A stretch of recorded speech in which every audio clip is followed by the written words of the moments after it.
The email arrived just as the sun dipped below the horizon, painting the sky in hues of bruised purple and blood orange. Need your expertise.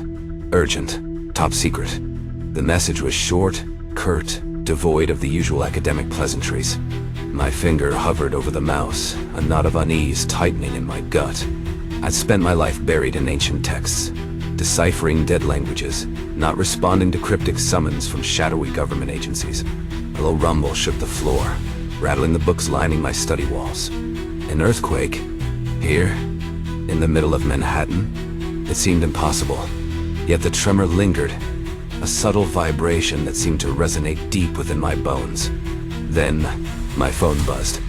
An unknown number. Dr. Hayes? The voice was gruff, military, crackling with an undercurrent of barely contained tension. General Maddox, we need you in D.C. yesterday. He didn't bother with pleasantries, his tone brooking no argument. General, I'm afraid I don't understand. I began, my voice betraying a tremor of unease. This isn't a hoax, Doctor, he interrupted, his voice dropping to a low growl. And it's spreading faster than a wildfire. We don't have time for explanations. Just get here. The line went dead. My pulse quickened, a cold prickle crawling up my spine. The news had been filled with whispers of strange occurrences, unexplained phenomena dismissed by officials as elaborate hoaxes. Crop circles, they called them, appearing overnight in fields across the globe. But these weren't your run-of-the-mill flattened wheat patterns. These were different, intricate, precise, alien. I stared at the laptop screen, my reflection staring back, a stranger caught in the flickering blue light. A single image filled the screen, a satellite photo of a farmer's field in rural Nebraska, a place as far removed from my Manhattan existence as one could imagine. But it was the field itself that held my gaze captive. Etched into the earth, a sprawling geometric pattern spiraled outward, a complex tapestry of symbols and glyphs intertwined with mathematical equations that made my head spin. It was a language, of that I was sure, but one I'd never encountered in all my years of study. An unsettling premonition washed over me, cold and swift as an Arctic current. This was more than a hoax. This was a message, and whatever it had to say, it didn't bode well for mankind. The Pentagon, a place I'd only ever seen in grainy news footage, felt like the belly of a beast, all hum and steel and the ever-present scent of nervous sweat. General Maddox, the man whose handshake could crush granite, steered me through a labyrinth of corridors, his face a mask of grim determination. We reached a room pulsing with a low, insistent thrum, the air thick with cigarette smoke and a tension so palpable it crackled. Inside, a group of men and women, their faces etched with fatigue and a kind of shell-shocked awe, huddled around a holographic projection. It shimmered above the table, a spectral mirage of that impossible pattern carved into the Nebraska field. I recognized Dr. Lewis, a physics giant, his Nobel Prize usually a guarantee of unflappable calm. Now, he gnawed on his thumbnail, his eyes darting across the glyphs like a trapped animal. Dr. Hayes, thank God. A woman with tired eyes and a shock of red hair rasped. We were starting to think you'd gotten lost in the system. She offered a hand. Doctor, Amelia Grant, astrophysics. And you've met Dr. Lewis. Lewis just nodded, his gaze glued to the projection. It changes, he murmured, his voice barely audible. The damn thing, it shifts, rearranges, like it's alive. I stepped closer, the hairs on my arms prickling as if a static charge had zapped me. The symbols, etched in shimmering light, did seem to writhe, their forms blurring at the edges like heat haze. It was the language of nightmares, beautiful and terrifying, holding a meaning just beyond my grasp. We've managed to isolate some of the mathematical sequences. Dr. Grant continued, her voice tight with a nervous energy that belied her earlier exhaustion. They describe, well, let's just say they describe things that make Einstein look like a grade school doodle. My stomach churned, the weight of their words pressing down on me. This wasn't a prank, a publicity stunt. This was real. And whatever message those symbols held, it had the scientific community spooked to its core. I took a deep breath, the smell of burnt coffee and fear clinging to the air. and stepped closer to the light. The answer, when it came, was almost absurd in its simplicity. A young man, barely old enough to buy a beer legally. His name tag lost somewhere in the folds of his wrinkled shirt, cleared his throat nervously. He was a nobody, an intern probably, adrift in a sea of intellectual titans. But the way he stared at the projection, a strange light flickering in his eyes, sent a shiver down my spine. "Sir, man," he stammered, his voice barely a squeak in the hushed room. I think I might know what they're trying to tell us. Dr. Grant, her earlier fatigue replaced by a flicker of maternal concern, leaned down. "Go on, son. Don't be shy." He swallowed hard, his Adam's apple bobbing like a buoy on choppy waters. "The equations, sir. I think they describe an energy wave. A massive one, heading straight for Earth." The words seemed to hang in the stale air, each syllable a hammer blow. The room temperature dropped 10 degrees at least. Even General Maddox, a man who'd stared down dictators, seemed to shrink back. An energy wave. Dr. Lewis finally spoke, his voice sharp with disbelief. "Don't be ridiculous. Of what magnitude are we talking about? What's the source?" The young man's face drained of what little color it held. He pointed a trembling finger at a cluster of glyphs, swirling like a venomous galaxy within the larger pattern. "Those are astronomical coordinates. And these equations." His voice trailed off, his eyes wide with a terror that was suddenly contagious. "They're a warning, sir. A warning about the wave. It's going to hit us. And when it does..." He didn't need to finish the sentence. The silence had become a living thing, a predator holding its breath before the kill. We all knew. This wasn't some theoretical physics problem to be solved on a blackboard. This was an extinction-level event, hurtling toward us with the indifferent fury of a cosmic storm. And we were caught in its path, small and insignificant, like ants staring up at a falling skyscraper. The Pentagon became my world, a windowless labyrinth where time seemed to bend and twist in on itself. The air, thick with the hum of computers and the ever-present scent of burnt coffee, crackled with a nervous energy that set my teeth on edge. Days blurred into a desperate scramble for meaning. Satellite feeds poured in from every corner of the globe. Russia, China, the Australian outback, each new crop formation a chilling echo of the Nebraska pattern. The symbols, the equations, they were all consistent. A horrifying chorus confirming our worst fears. One night, hunched over a light table, the fluorescent hum a dull ache in my brain, I found myself staring at a high-resolution image of the formation in Brazil.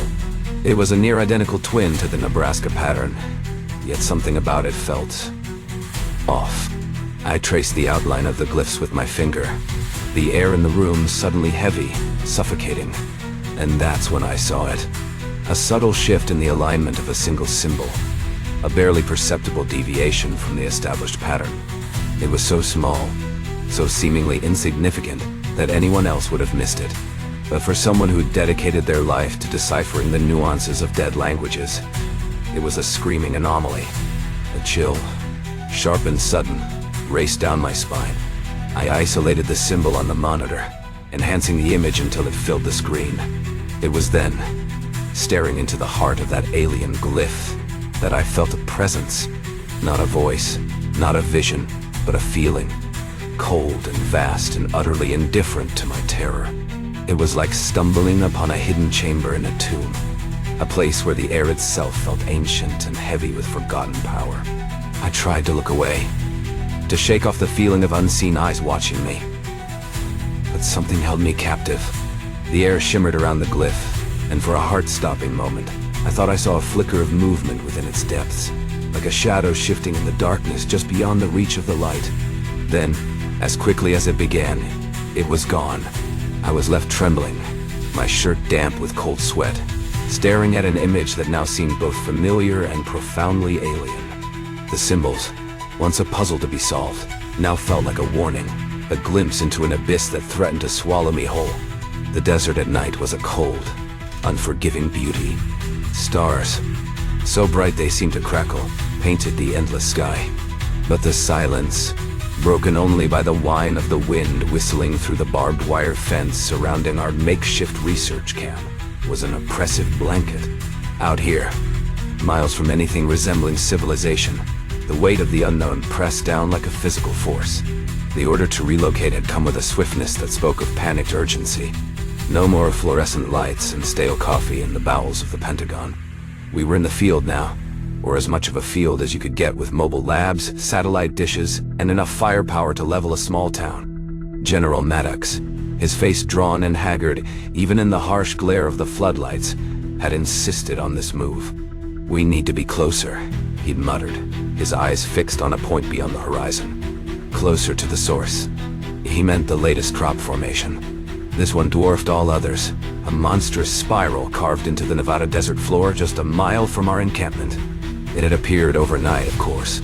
A silent, chilling spectacle, witnessed only by startled coyotes and the ever-watchful eyes in the sky. Dr. Grant and I were analyzing the latest satellite images when the ground shuddered beneath us. The coffee cups rattled, the monitors flickered, and a collective gasp went through the command tent. It wasn't an earthquake, not exactly. It felt like something had taken a breath. "What the hell was that?" a young technician stammered, his face pale. Before anyone could answer, the tent flap flew open, revealing General Maddox, his eyes wide with an emotion I couldn't quite place. "It's time," he said, his voice raspy, urgent. "They're waiting." He wasn't talking about the glyphs anymore. He was talking about something else. Something older. Something far beyond our understanding. As we followed him out into the desert night, a single phrase echoed through my mind, each word dripping with an icy dread I hadn't felt before. We were no longer alone. The desert camp, once a hive of frantic activity, had become a ghost town. Tents stood abandoned. Equipment lay silent, meals half-eaten and growing cold. Whatever had happened that night out on the desert floor, it had broken something in us, shattered our already fragile unity. Dr. Grant, her normally fiery hair now dull and limp, refused to leave her tent. The look in her eyes, once filled with a fierce intellectual curiosity, was now vacant, hollowed out by a grief I couldn't even begin to comprehend. The young technician, the one who'd stammered about the earth taking a breath, had cracked. He babbled incessantly about lights in the sky, about voices whispering from the sand dunes. They'd had to sedate him, strap him to a cot in a medical tent. Even General Maddox, that stoic pillar of military resolve, seemed to have aged a decade in a single night. He'd bark orders at no one, his eyes darting nervously towards the horizon as if expecting some unseen enemy to emerge from the dust and silence. The dreams grew worse. No longer mere whispers and swirling constellations. They were vivid now, filled with a visceral terror that clung to me even after I woke, gasping for air, my sheets soaked in a cold sweat. I saw faces, twisted and grotesque, peering down at me from a swirling vortex of stars. I felt hands, cold and skeletal, brush against my skin and heard a chorus of voices, speaking in unison, their words slithering into my mind like venomous snakes. I tried to talk to the others, to share the burden of these nightmares, but the words died in my throat. They'd seen it too, whatever it was. Felt it. The memory hung between us, a shroud of shared trauma that we were all too afraid to tear open. Hope, once a flickering candle in the encroaching darkness, sputtered and died, leaving behind a chilling emptiness. We weren't going to find answers out here. Not anymore. The desert held nothing but whispers of madness, and the ghosts of our own shattered sanity. We were adrift, not just in the vastness of the Nevada desert, but in the face of something far greater, far more terrible than we could have ever imagined. And as the days bled into nights, each one colder and more silent than the last, a single terrifying question echoed through the hollow chambers of my heart. Had we already been found wanting? Salvation arrived with a sand-blasted Land Rover, and a woman who seemed immune to the despair that had settled over the camp. Professor Miriam Amara, a name whispered in hushed tones in the stuffy backrooms of academia, stepped out of the vehicle with a confidence that belied the chaos surrounding her. She was an oddity in our midst, a tiny woman with a shock of white hair and eyes that sparkled with an unnerving intensity, like a child examining a particularly fascinating insect. Her specialty, if you could call it that, was a cocktail of ancient Sumerian astronomy, linguistics, and something that bordered on mysticism. General Maddox, his usual gruffness replaced with a deference I'd never seen him show anyone, ushered her into the command tent with the solemnity usually reserved for heads of state. "Dr. Hayes," Amara said, her voice surprisingly strong despite her frail appearance. "I've been reviewing your work, your translations. Brilliant. ... Simply brilliant." Her praise, unexpected and unsettling in its sincerity, did little to ease the knot of dread in my stomach. "Professor," I began, but she waved a hand, silencing me.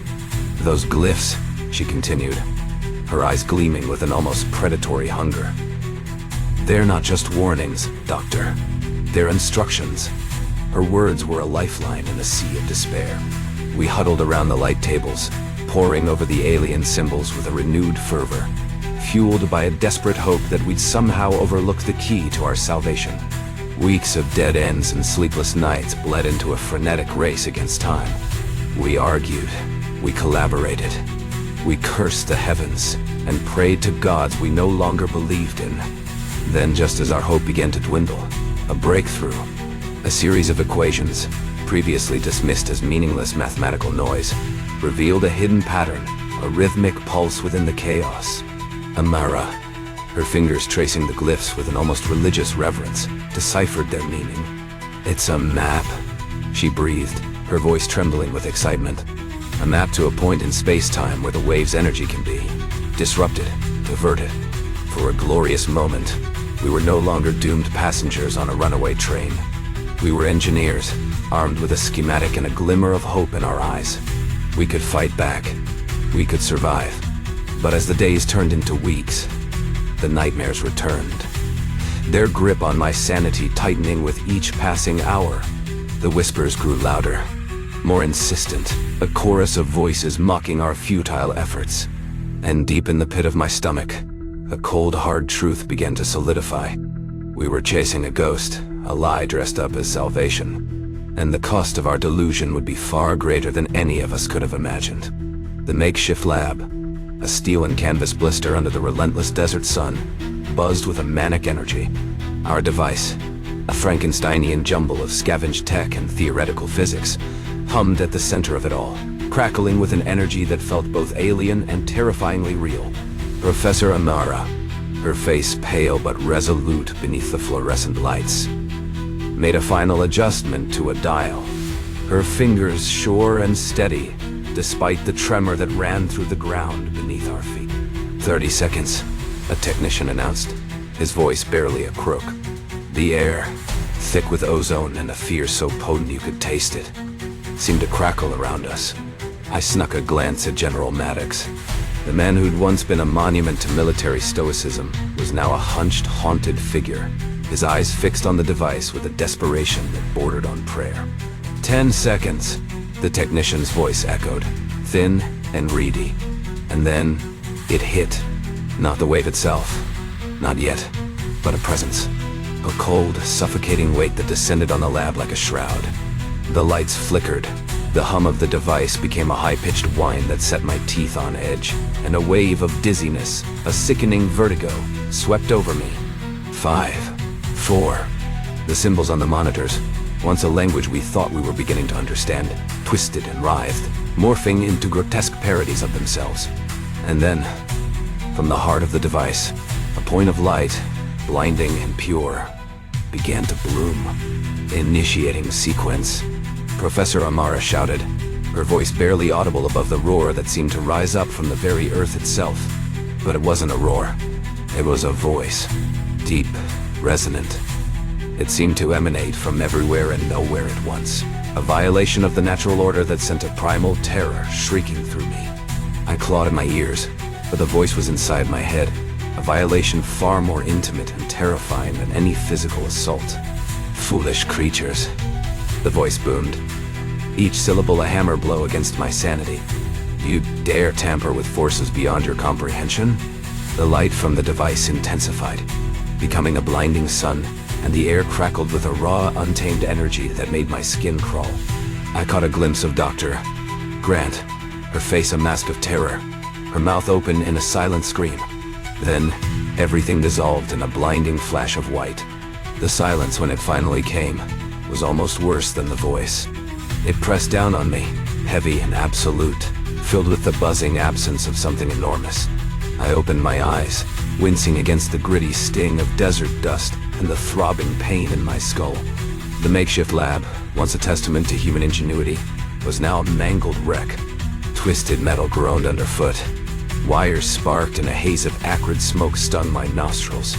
I stumbled to my feet, my limbs shaky, disoriented, searching for any sign of life amidst the wreckage.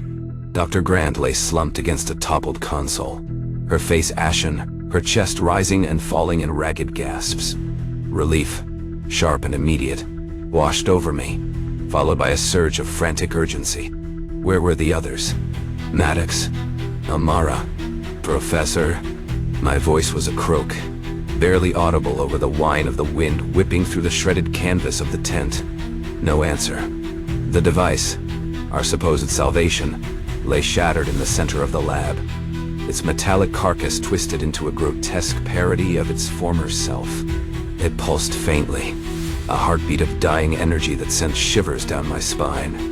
As I stumbled closer, drawn by a morbid curiosity I couldn't quite quell, I noticed something strange. The glyphs, once etched into the device's surface, now seemed different, twisted almost, their elegant symmetry replaced by a jagged, chaotic energy that made my stomach churn. And they were warm. I recoiled as if burned, my heart pounding a frantic rhythm against my ribs. The air around the device seemed to shimmer, and for a fleeting moment I thought I saw a shape coalesce within its fractured depths. A shape that was both impossibly ancient and terrifyingly alien. Then, as quickly as it appeared, it was gone, leaving behind only a lingering sense of wrongness and the metallic tang of fear in the air. We tried to fight the wave, to bend the will of the cosmos to our own desperate needs. But the cosmos, it seemed, had other plans. We poked and prodded at forces beyond our comprehension. And now, those forces were staring back, and the look in their eyes was not benevolent. The dust settled, revealing the wreckage of our arrogance. The lab, once our sanctuary, was now a graveyard of twisted metal and shattered dreams. A silence, thick and heavy, hung in the air, punctuated by the distant moan of the wind. Dr. Grant lay still, her chest barely rising and falling. I couldn't bring myself to check for a pulse. Deep down, I knew it wouldn't matter. My gaze drifted towards the remains of the device. It lay there, a mangled carcass of wires and broken circuitry. The glyphs, etched into its surface, seemed to writhe, their once elegant forms now twisted, grotesque. An unsettling warmth emanated from them, a residual heat that felt alien, wrong. Then, from the heart of the wreckage, a voice. Not the booming, earth-shattering voice that had heralded the destruction of our lab, but something quieter, closer. A whisper that seemed to slither in from the edges of my awareness. "You misunderstand," it rasped, the sound like dry leaves scraping over bone. "We did not come to destroy." I whirled around, searching for the source of the voice, my heart hammering against my ribs. There was nothing there, just the wreckage, the silence, and the dust devils dancing in the distance. "We came to help," the voice continued, its tone laced with an unsettling amusement. "To guide." My blood ran cold. The glyphs on the device pulsed, a sick green glow emanating from their depths. I stumbled back, my hand instinctively reaching for the pistol holstered at my hip. The wave. "It was a test," the voice whispered, "a necessary pruning. But you intervened." I shook my head, my throat suddenly dry. "We were trying to save ourselves," I croaked, the words sounding hollow even in my own ears. A low chuckle, dry and brittle, echoed through the wreckage. "Salvation comes at a price, Doctor. A price you are not yet prepared to pay." The glyphs flared one last time, a blinding emerald flash that seared itself into my retinas. Then, the voice, the warmth, the strange energy that had permeated the air. It was all gone. I was left alone, surrounded by the wreckage of our folly, the silence now deafening in its finality. The wave, the threat that had driven us to the edge of madness, had been neutralized, not by our ingenuity, but by them. And as I stared out at the vast, indifferent expanse of the desert, a chilling realization settled over me. We hadn't averted an apocalypse. We'd merely chosen a different one,